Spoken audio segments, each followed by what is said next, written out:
All right. Well, welcome everybody to the Way of Love and our monthly call together. I'm so happy and pretty excited to actually be here with all of you and to begin to dive into the mysteries of the heart, of love, and really the living practice of how do we embody our spiritual mastery on the day to day, living now in this absolutely pivotal, wild, transformative time where we are, as a generation of souls on the planet, the sacred witnesses and co creators of more transformation happening in a shorter amount of time than any generation has ever experienced before. And this has been true up to this point. But right now, it's like we're at the top of the roller coaster or at the precipice, and it's just getting even more exciting, even more wild, even more transformative with greater potential in every direction. And of course, when we're embracing change, when we are living in times of such intense creative tension between the polarities, that the way that we can meet this, the only sane path,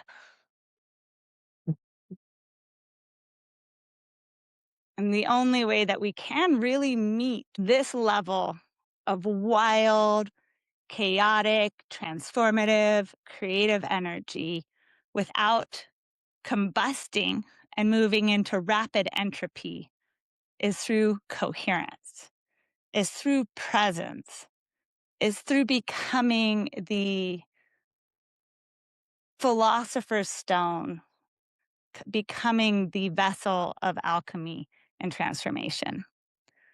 And all of that's possible through our hearts, through alignment, through choosing each moment, all throughout every day, what we are aligning to and what we are aligning with.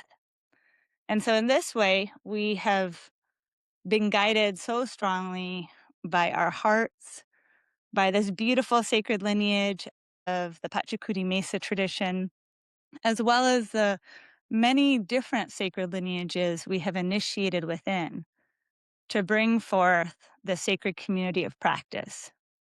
Not because we see ourselves in any way as experts, but we are devotees on the path of embodied spiritual mastery through the practice of love. And so we'll just start with that this afternoon. I'll turn it over to you. Thank you. And then we'll dive into the path of the rose and the template of practice that we are inviting in as a community ethos, a community guideline, a community structure, and in the Andean wisdom traditions, what's known as mastai, or sacred structuring of this larger field. Beautiful. Thank you. Mhm. Welcome, everybody. Thanks for coming on the call this Tuesday evening. So, welcome. Maybe we'll start with this way of love alignment practice if you're willing. Okay, so everybody can just get comfortable, closing your eyes. So, this is the primary alignment practice of the way of love. Brings in many different aspects of what to connect to, what is supporting us. So, just really noticing your breath.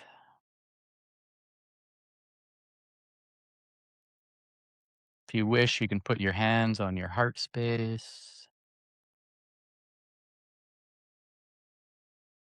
feeling your breath slow down. What a beautiful thing to have breath in our bodies and our lungs.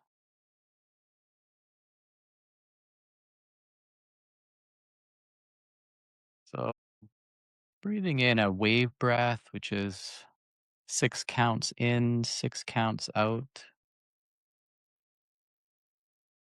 not holding on the top or the bottom, just a continual wave.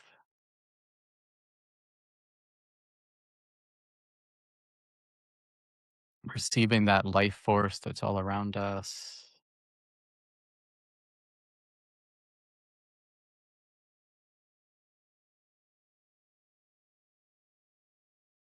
Each breath, your body relaxes even more.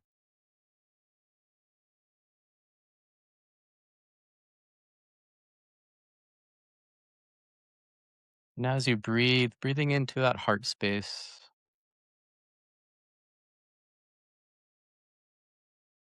seeing, visualizing, imagining your heart as a little sun. And each breath, the sun becomes more radiant and luminous, getting brighter and brighter.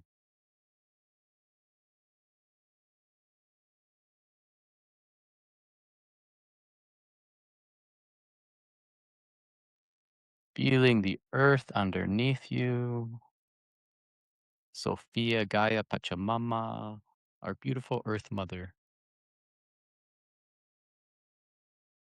Feeling how she is holding you.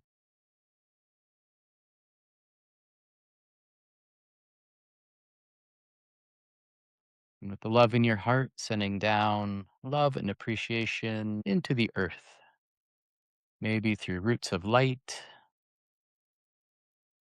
hundreds of roots going right down to her center.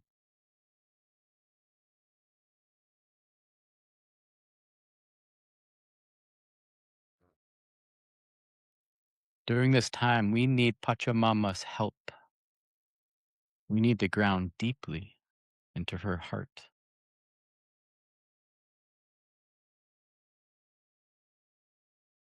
The more we ground into Pachamama, the easier it is to be on our bodies, to embody medicine, to embody truth, to embody love. We need to ground.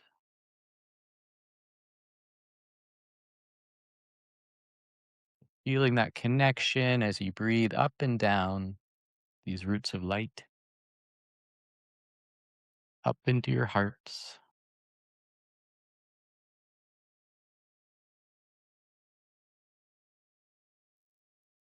And at the same time, connecting above us to the sun, to the moon, and also to the great central sun, the sun that's in the center of our galaxy, creating deep alignment with these cosmic forces.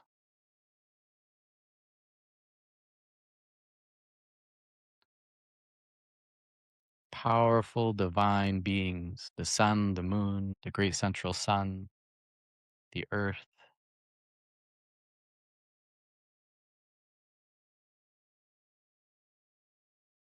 Now calling in all our higher guides and guardians, your higher guides and guardians, all the beings that you're connected to in all the dimensions, all the realms,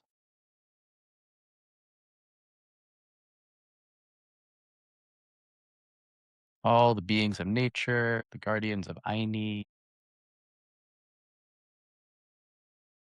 all the sacred waters,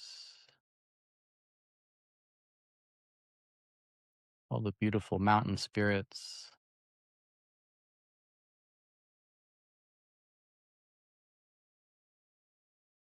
all our teachers on the spiritual levels, feeling them surrounding you now,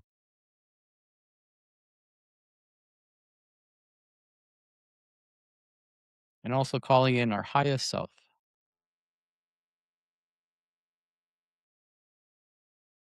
our highest self. This is the aspect of ourselves that is intimately connected to Source, to the great mystery, the creator creatrix.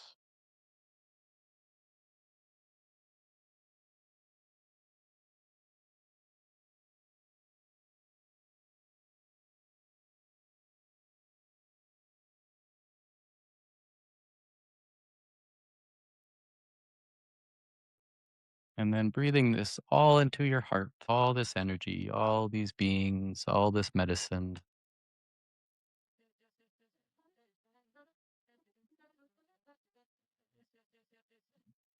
and connecting to the center of your heart, which is in the here and now. The center of the center is your heart, and it's all happening now in this moment.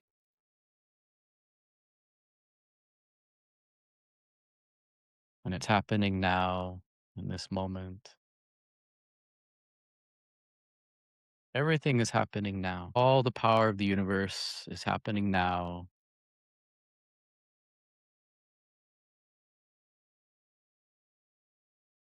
And finally, imagine, feel, sense yourself sitting within a rose. This is a very big rose that you're sitting in,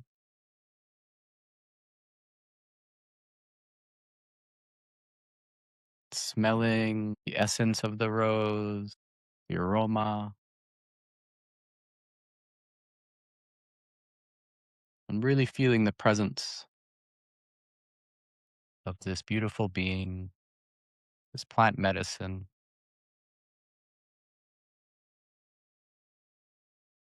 The rose is a very high vibration energy.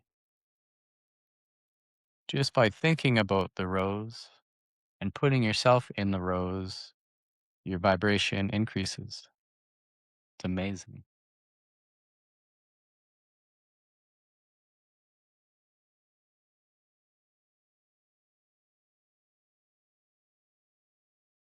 Let's take a few breaths here in this rose, in this heart, surrounded by all these forces and energies, fully connected to the above and below, anchored in your heart. Let's take 3 breaths.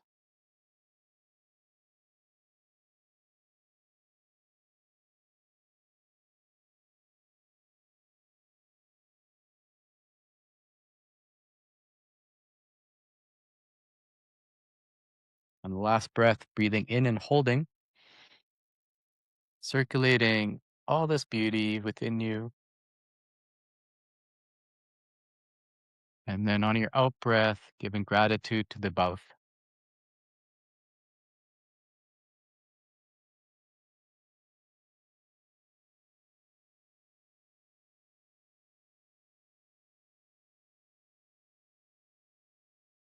Keep going for a bit. Mhm. Okay. Beautiful. That was great. Thanks. Yeah. We'll come back. That was fun. So that feels good. Always feels good to bring that practice in. This time we're in that Robin was mentioning is we've never been through a time like this, humanity, that I've researched or know. Maybe way in the past, forgotten time, possibly, but we're in new time, right? This is a time on the planet that is profound. It's wild. It's juicy. It's got big medicine. It's got big challenges. And what we've discovered in our own practice is that we need tools to be able to work with this time. Because it's so easy to get distracted or pushed off our path or too busy, too much. And so we need tools. We need regular tools, daily tools to bring in to be able to ground, to center, right? To connect, for our nervous system to move out of fight and flight, move into gentleness, move into relaxation, right? So we need tools that are simple, that are easy to remember, and we can bring it in a minute by minute, moment by moment basis through the day. So we become more resilient, right? So we're not fighting life, we're flowing with life. We're receiving what we need to move forward, to grow, to transform, to evolve. And many of these tools are spiritual tools, energetic tools, but also there's also many other ways of nourishing ourselves so we become the best shape that we can be. Maybe that's drinking fresh water and nutrition and exercising and staying flexible, playing with our children and laughing, so we can bring in a lot of these things to really nourish ourselves so we can be in the best shape we can during these times because they're moving fast and they're really pushing everybody. They're really pushing us. So, this is why we've developed the way of love and the rose path, path of the rose, is to bring in community so we can practice together, right? We can support each other. Simple tools that we can help each other remember, help us practice. We can share, communicate, and we can do this together, right? We're never supposed to do this life alone. We're supposed to do this life in community as well with deep, deep connection to the spirit realm, right? Deep, deep connection to the earth, deep, deep connection to divinity. All the forces, all the energies that are around us all the time, but humanity's forgotten about. Humanity's gone through a time of amnesia when it comes to the levels of spirit and what we can connect to and what is supporting us in every moment. And this is the realm of spirituality, or in our case, shamanism. And shamanism is the practice, the study, the art of connecting with the spirit realm and all the realms of the spirit of all around us and nature. And so we're with the way of love, we are bringing together the love of the spirit realm, the love of divinity, and practices of what we see as the most profound, most beautiful, most transformational energy in this reality that we know of, which is love. And I think we all know that. And all the ancients knew this, and all the mystics knew this, all the poets knew this. The main pinnacle energy that we can connect to is love. And then all the beings that we call in, that we want to work with, they swim in this energy of love.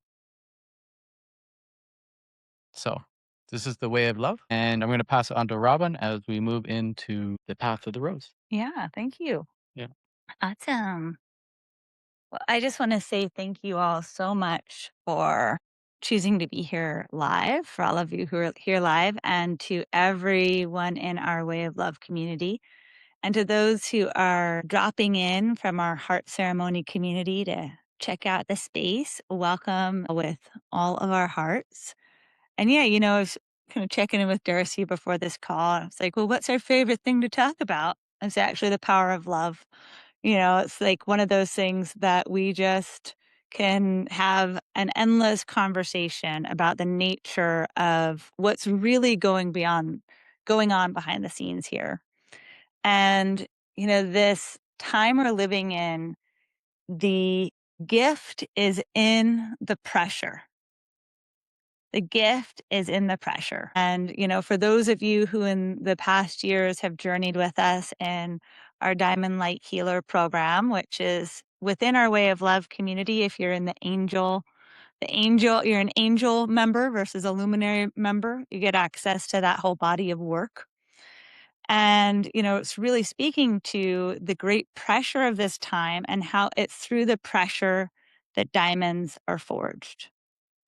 that incredible level of clarity and strength and integrity on the deepest level is what this great pressure of this time and all the challenges that we're all experiencing, which are different for each one of us.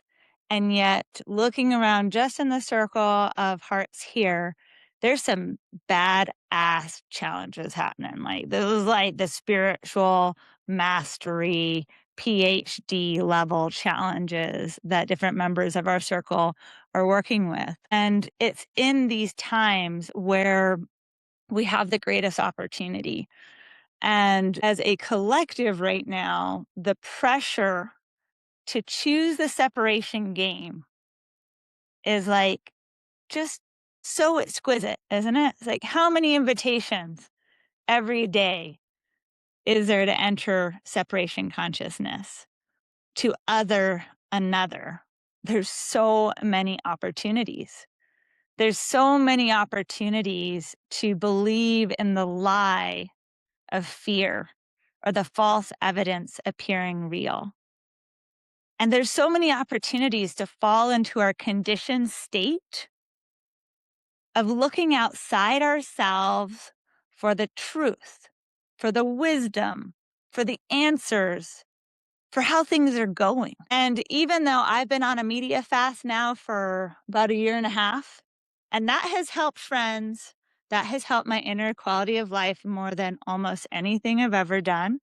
It's just mostly unplugging from the fake news, fear porn machine, which, by the way, I know you know that the algorithms are designed to hook us into rage, fear, depression, because it sells. And the more outraged we get, the more we get hooked, right?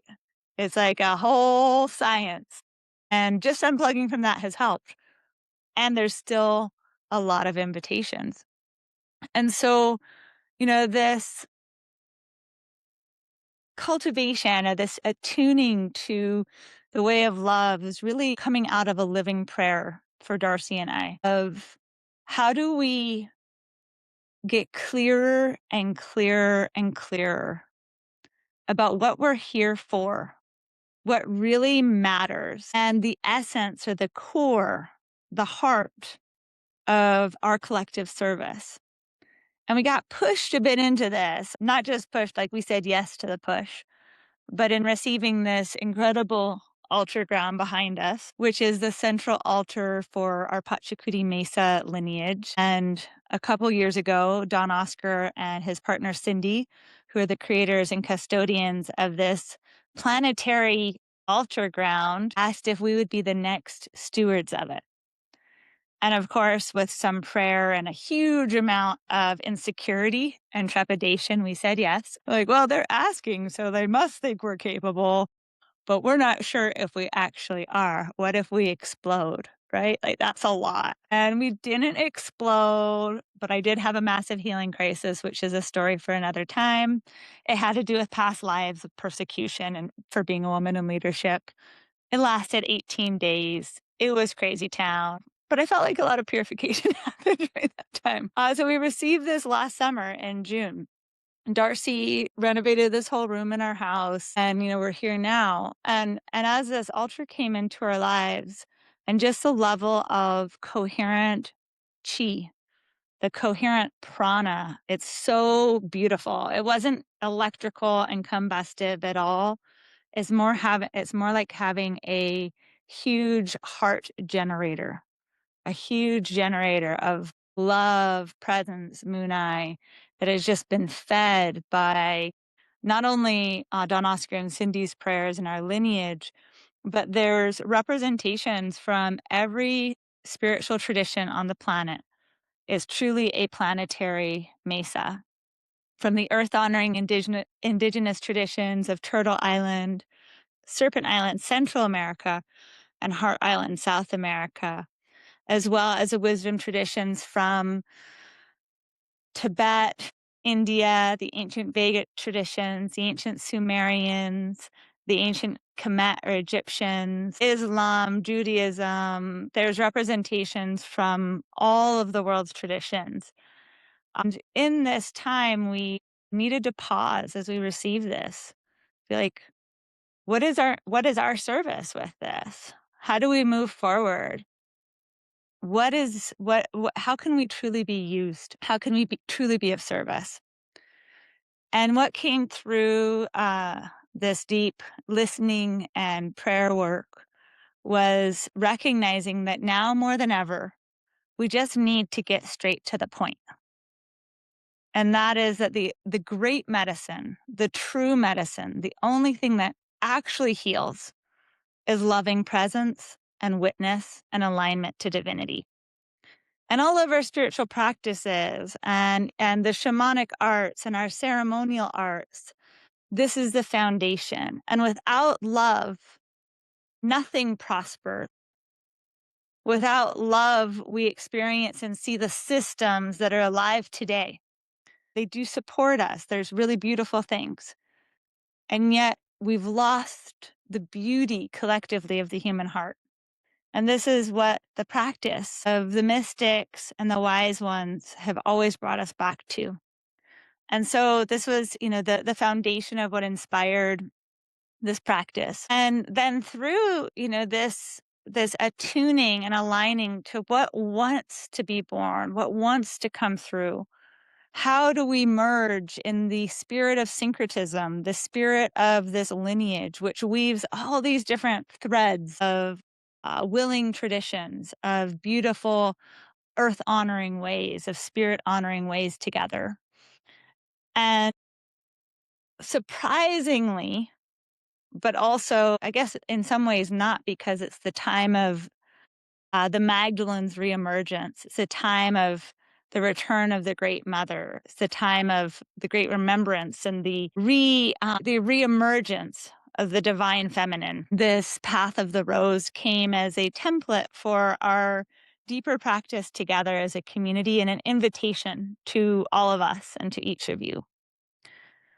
And so the path of the rose is a prayer technology that has been given to us through the underground mystery school traditions that reach all the way back to the Essenes, the Gnostics, the Cathars, who then were called the heretics. So they were the heretical Christians who honored the divine feminine and the Magdalene as equal as the divine masculine and Yeshua, the Sophia and Christos. And through these incredibly persecuted ways, if you have studied the Magdalene mysteries at all, if you've studied mystical Christianity, you'll know that these teachings are something that were outrageously persecuted, to the point where actually the very first genocide in human history that's recorded was by the Roman Catholic Church of the Cathar people in southern France who practiced and kept these ways alive. And so they went deep underground, and they emerged through symbolism and mythic beauty ways that were hidden in plain sight. Exactly similar to how the Andean wisdom traditions kept their medicine ways, their ancient ways alive through hiding in plain sight. And so this path of the rose, this prayer technology, is from this beautiful golden stream of initiation that, while we are honoring each different lineage uniquely and wholly, that they also have a beautiful um they have a harmonic alignment that, in my own experience, is bringing great clarity to the larger practice of ceremony, of the earth honoring wisdom traditions, and really a missing piece, which is, how do I work with the great challenges that arise in my day-to-day human life? Like, how do I really work with this? There's kind of the concept of shadow work, and so many of us in our community are doing shadow work, and there's great teachers, and there's the gene keys, and there's so much happening. But how do I actually transform these energies and not just study my shadow so long that it studies me back? If you've ever heard that saying, if you study the shadow long enough, it starts to study you back. Have you experienced that? I have. He definitely has. You got to watch out a little bit there. There's eyes out there just waiting for you. Um, and so, yeah, how do we actually live it and work it and transform it so that we can be vessels of divine presence and will and love on the planet? And so the rose path is brought to us by the overlighting deva of Mama Rose.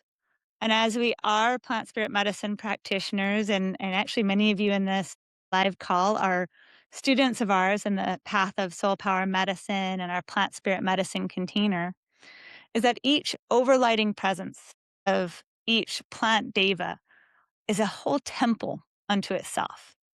It's a beautiful mystery school that holds sacred wisdom that's embedded within the plant morphogenic field. And when it comes to Mama Rose, she's over 35 million years old. So she's a big time grandma. She's been here since before mammals were anything other than little tiny shrews. And she'll be here long, long after. She's wild. She's resilient. She's adaptive. She's badass in the best way possible. And by just meditating, just aligning our sacred consciousness and divine imagination to her petals, to her beauty, to her essence, our whole energetic field begins to transform and harmonize. Just that alone is very powerful. And just that alone is a master teaching from different new age teachers who are like, their whole practice is having people meditate with the rose, like Jim Self. He does good work. And that's, that's out there as well. But the rose path is then working with the overlighting deva of Mama Rose and sacred virtue powers to align to divinity each day. And so if you can imagine, I'll kind of walk us through this. If you can imagine that you're standing in the center of a rose, and this rose has 6 petals. Now, in the writings I offered to the Sutra, A Way of Love community, you can dive into those, and there's a info session in the manuscript on the 5-petal rose and the 6-petal rose. Now, wild roses have 5 petals. This is a 6-petal rose, and you can learn more about the mystery of the 6-petal rose in that writing. But so you're in the center, and there's 6 petals. And the center of this rose is a frequency of pure love. And this is a love that we all know because we are it. This level of love is our essence, is our true essential nature. It's the purest resonant vibration of our soul. And it's what we all come in knowing and being until we learn fear, because all fear is learned. And so at the very center of the rose is the energy of love. And we keep returning over and over. We keep aligning to love because love is the great medicine. Love is the energy of divinity and how divinity manifests in the worlds of form. Love is the most powerful energy in creation. It's supreme. And any other energy, if love is held, all other energy conforms to love if we hold love long enough. If we hold the presence of vibration, if we live within that, all other energies begin to conform to the energy of love. And this is our whole ceremonial practice, is holding the space of love for that container. And then in the 6 petals, we're going to journey through these 6 petals briefly tonight, and then more in depth through each of our calls. And each 6 months, we're going to cycle through these energies, because it's like a beautiful spiral of initiation. We'll spiral as a community each 6 months, but we're going to invite you to spiral within the 6 petals of the rose every day. So we're in the center of love. And then the 6 petals are the energies, the alignments, the meditations, really a whole temple unto itself of a pure virtue power of divine creative presence. And the first petal is the energy of alignment to faith. The second petal is alignment to our sacred, or the sacred energy of surrender, of consecrating our free will into divine will. First, we actually have to understand and embody the power of our free will. So first, in order to even enter this rose path, and I know you're all here because you're already living this in your life, we have to reclaim our spiritual sovereignty. We have to understand the power of our agency. We have to understand the power that lives within us to choose. That's the first.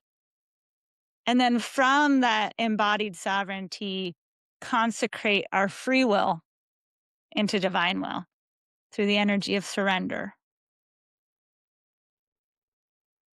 And then next, the third petal is the petal, the temple of service. And what's deeper within this understanding of service is that we as souls, each one of us individually, chose to incarnate here. We chose this life. And before we were born, we made a sacred promise to the divine and our soul to bring an energy of blessing and to play a role in the greater divine plan of planetary evolution and the return of love on an entire planetary scale. And so in the petal of service, we align to this sacred promise.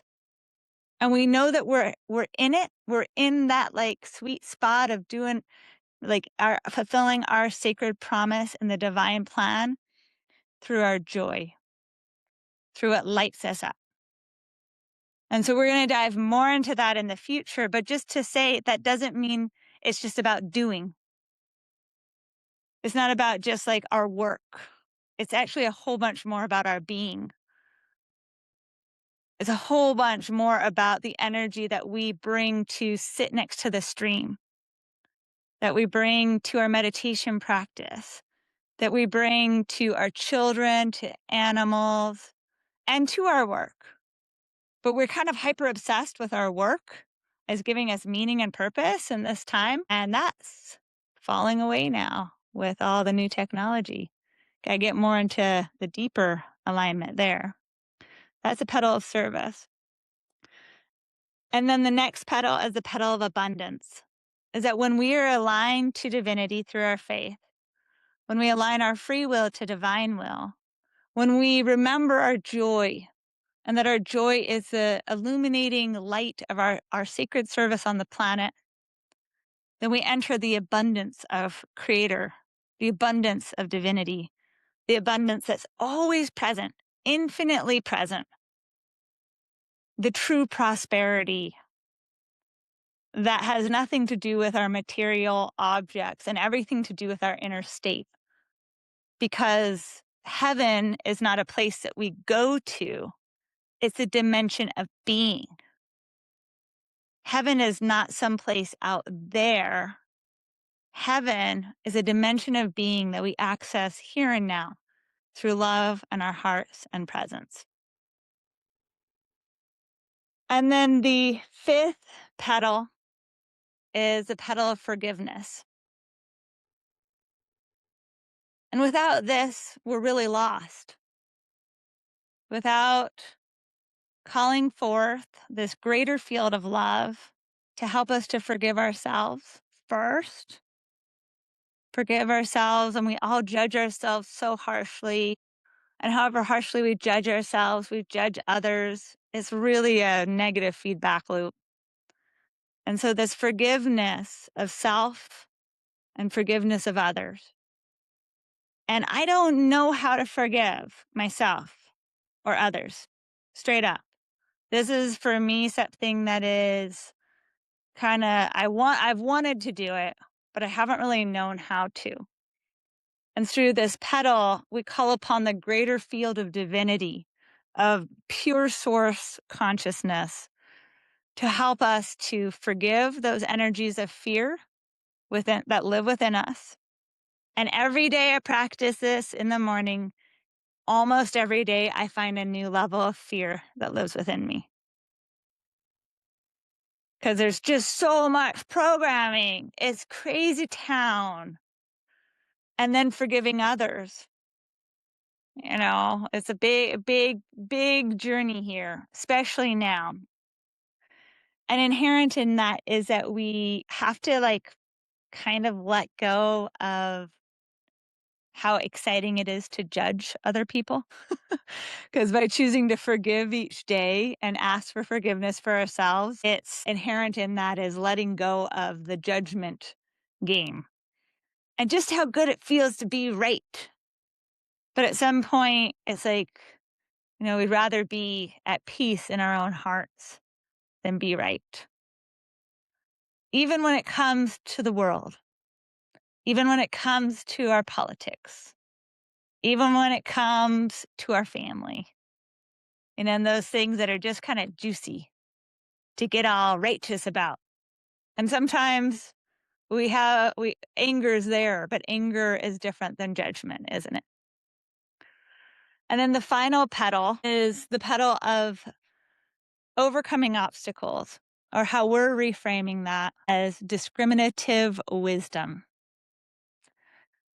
This is the journey of seeing our tendencies to step into error and error-based ways of living and creating and utilizing this profound inner divine being that we are to be a destructive presence in our own lives or in the world. And the invitations for most all of us are really subtle. This group was a very evolved and mature group of human beings. And so this place of discriminative wisdom, overcoming obstacles, what in the Gospel of Mary Magdalene is discussed as the seven powers, what in other forms of Christianity is understood as the seven deadly sins. And these energies where error enters, like how do we become more conscious? How do we learn? How do we grow? And that every single one of us is tested, whether that's through complacency, self judgment, self harm. There's so many different ways that each of us have to grow daily and to overcome our own inner obstacles, which are known on the path of the awakening soul. This is deeply understood within the Buddhist traditions as the dance of Mara, or the Lord of Separation, in the Maya, or the realm of illusion. And so we're dancing each day with what is true, what lives beneath the surface of things. What's the energy beyond the surface? And learning how to listen to that in ourselves by being radically self-honest. And so these are the 6 petals of the rose, and love is at the center. So within this practice, we spiral into the petal and we spiral back to love. And this whole practice is fully articulated within what was given to us by Yeshua on his Sermon of the Mount, which is actually the Lord's Prayer. And within the Lord's Prayer are the 6 petals of the rose, and the 7th, which is love at the center. And for any of you initiated into different mystery schools and many medicine ways, 7 is the number of initiation, right? And so this is all built in. Now, I don't resonate with the traditional Lord's Prayer that is given to us by the Catholic Church, in which most, I think over 1 billion people, almost everybody can recite that prayer, even if you're not Catholic. I have so much reconciliation to do with anything Catholic, Christian on any level. In fact, the only way I found the rose path and this is through the goddess traditions. It was straight up through the uh, research done by amazing women and men on the heretics and the gospels that were left out and the Magdalene traditions and the hidden history or herstory. So I came in this kind of from the side door. So for me, I tend to work with this prayer in one translation from directly from the Aramaic Lord's Prayer, because of course Yeshua spoke Aramaic, and the translations within that modern researchers have brought forward are incredibly beautiful. And so that's also in that manuscript that we just posted on the Way of Love called The Rose Path. And so we wanted to just lay the foundation for this template of practice and share today in our remaining time a deeper dive into the first petal, which is faith. And how we align to this, what this means to us, and really leave each of you with some deepening questions and practices for this month, especially related to what is your relationship to source and divinity? What is your relationship to, as a beautiful friend, Paul, who's in this circle? There's a number of us in retreat last weekend or 2 weekends ago on the coast. And he called this divine energy the, the one life of the universe or something like that. It doesn't matter what we call it or how we relate, but the invitation is, what is your relationship to source and divinity? What does aligning to this look like for you? Do you grapple still, as I do, and I know that it's just part of the journey, with the universe actually being a profoundly benevolent place? How do you work with that? How do you grapple with everything that's not love and still trust that the divine is love? These are some very fundamental questions, and why the first petal is faith, because it's through our own direct work on that level that we can begin this return to love. So I'll maybe pause there, and then do you want to kind of speak about alignment, faith too? Sure. Thank you. Yeah. In So this first petal of faith, it feels like right. It's like, yes, of course, the first petal is faith. Of course, it would have to be, right? Our individual connection to source, we have to figure that out first, right? Before we can move on to the other petals, right? If we're confused about that, or if we haven't contemplated it, or we have a lot of belief systems that are in the way, then that's going to affect the whole path of the rose, right? So we got to get straight. Like, what is my connection to source? What is source to me? What is in a way of my connection to source? Am I a sovereign being, or am I not sovereign? Is there energies that are conflicting with that? And so this is an important contemplation to look at it from all different angles, right? What do my parents think about this? Did that rub off on me? Have I been afraid to speak about this to people I know or my friends, right?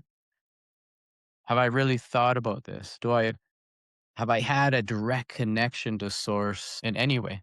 Many people have had connection to source through other spiritual practices, or plant medicines, are big for people. And can you remember that? Can you feel that again? Can you feel that sense, that connection to source that you had? Because it's always there. When you've had that connection to source, that real, intimate, true connection, it's always with you. It's always in your being, acting, you know, psychoactively through your being. We just have to focus on it, try to remember it, try to bring it back into our lives. And so faith is fundamental because when you plug into faith, right, then all this energetics open up, right? You've plugged into source consciousness that is infinite watts of consciousness, right? You've plugged into the real deal, right? The big medicine, the big love. When you've taken that step towards with faith, right? You don't know everything, but you trust yourself. You trust your connection to this source. You know with inside you, without a doubt, that you are a divine being, that you're a source created, right? And then you walk that. You concentrate your whole life in that understanding. And then what happens from that, right? When you actually choose to plug into that, what comes from that? And that's the juicy part of spiritual practice, right? Of these mystical traditions that they had figured it out. They knew that this was the juice. When you connect to this real source and you trust it, you trust yourself, you trust your path, and you keep going, you keep moving forward in that faith. And then everything spirals from that into the next petals. And then you do it again, right? You connect deeper into that source consciousness because we can always go deeper and you can always go deeper and you can always go deeper, right? There's a never an end point of connection to grace, right? Infinite. What was really coming up for me is this way that the institutions of of of the churches, not all of them, but say the Roman Catholic Church, one of the reasons this was so incredibly persecuted is because when we have this direct connection, we no longer use intermediaries. We no longer need an outside source of authority to connect to divinity. That we can have that very personal connection. And for me and for many of us, this comes more through the earth, more through how we feel in nature. For me, it's always been nature where I felt the most connected. Since I was a little girl and we lived in the high desert of Arizona, and there was these amazing, like ancient juniper trees on the land that we lived. And like it's like just from being like 6, 7, I'd climb those trees and something in me felt and knew that I belonged and there was a greater field of love here.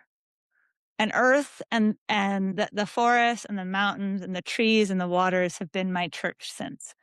They've been my first resource. They've been my go-to, and they still are because I can feel that source divinity so much easier in nature.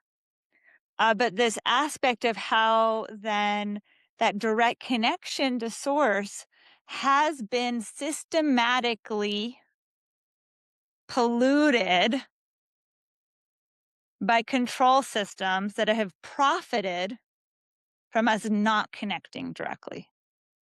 And so part of the petal of faith is also like a defrag. You know, we got to get those foreign programs out of our system. We got to get the mind viruses of separation and all that's been created through the consciousness of judgment, because judgment precedes fear. Judgment's the first lord of separation. And so this defrag in the petal of faith is something that is what I notice in being deeply committed to this practice and my practice over the last 25 years within the goddess traditions and 20 years within the medicine ways is that it becomes subtler and subtler and subtler. And sometimes I'm completely liberated. And then it's almost like a virus. I go into some place and I'm like, whoa, and I need to realign. And so, just to close this teaching and this call tonight with the power of alignment. And really, faith is a practice of alignment. And we're always aligning to something. Every breath we take, we're aligning to either fear. Every breath we take, we're aligning to the gift of life and the absolute wonder of the living intelligence of the universe that's expressed through all of Gaia, or we're aligning to judgment, conditioning, fill in the blank. There's a lot there. And so, as initiates, each one of us, of true embodied spiritual mastery, which is the way of love, it's like the choice is just there every moment, all throughout the day. And we stumble. I stumble. That's part of the journey. It's how we learn, right? It's how kids learn. You don't just learn to run, you get up and stumble for a while. And so this month, each day, and then if you want to explore more of the petals of the rose, that's all in the manuscript. We can talk more about it through our Groovy Sutra app. That's going to be there for you. You can check it out to explore and deepen into this core existential question, gift, and challenge. What are you aligning to? And there's one quote by Kathleen McGowan, who is really the researcher, the author that brought this in much of its form to me through the teachings, although that was also expanded through other authors and through quite a few very powerful entheogenic plant spirit medicine ceremonies where I was directly communicating with the Magdalens and the Essenes, which were great ceremonies. I had a good time. Where this was more fully downloaded as a gnosis, embodied understanding within my being. And what Kathleen McGowan shares is that faith and fear cannot exist in the same space. Faith and fear cannot exist in the same space. So choose your master. Choose your master. And it's amazing what comes through choosing faith. It's profound. It's miraculous. It's not easy, though. The times where it's easy for me, I feel like I'm just in trust. Like, yeah, everything's good. The universe is flowing. We're healthy. There's all these good things. And in the last few years, it hasn't really been like that for me very often. I miss it a little bit. I'm not going to lie. Just having that sense of trust, like, yes, so good. It happens, but it's like, I feel like more what life is asking is faith, which is conscious alignment and realignment, breath by breath throughout the day. And then I have some beautiful openings. And then I need to align again when I hear, a story from someone or I hear what's happening in the greater world or I experience an old pattern of self-judgment. So it's a living practice for Darcy and I. And so we'll just close our teachings here.